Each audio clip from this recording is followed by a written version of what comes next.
झारखंड राज्य के निकट से निकलती है। এটা কোথা থেকে মানে প্রবাহিত হয় বা উদ্গম স্থলটা কোথায়? এটা ঝাড়খণ্ডের রাঁচি থেকে এটা উৎপত্তি হয়েছে।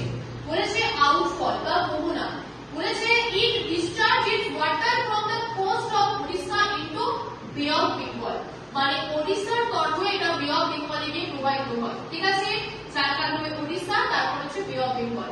ये उड़ीसा के तट से बंगाल की खाल में अपना जल गिराती है। মানে ঝাড়খণ্ড থেকে উৎপত্তি হলো, ঝাড়খণ্ডের রাঁচি থেকে, দেন একটা ম্যাপটাকে মনে করো, ঝাড়খণ্ডের রাঁচি, দেন হচ্ছে আমাদের ওড়িশা, ওড়িশার তট থেকে বে অফ বেঙ্গলে পতিত হয়ে গেছে। State this river flows the state of, obviously আমাদেরকে একটা স্টেট করতে হবে কি, স্টেট আমাদের জানা হয়ে গেল, তাহলে কোন স্টেট হবে? ঝাড়খণ্ড আর হচ্ছে ওড়িশা।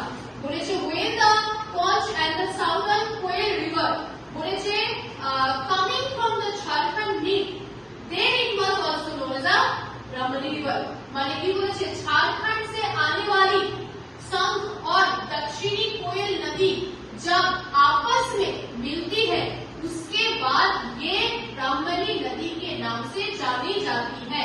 माने की बोले যে ঝাড়খণ্ড থেকে যে নদীটা আসছে, একটা নদীর নাম হচ্ছে শঙ্খ নদী, শঙ্খের এখানে ইংলিশ ভার্সন আসছে শঙ্খ, আর হচ্ছে যেটা হচ্ছে দক্ষিণী কোয়েল নদী, তার মানে শঙ্খ নদী আর দক্ষিণ কোয়েল নদী দুটো একসাথে মিলিত হয়ে কোন নদীর উৎপত্তি করেছে?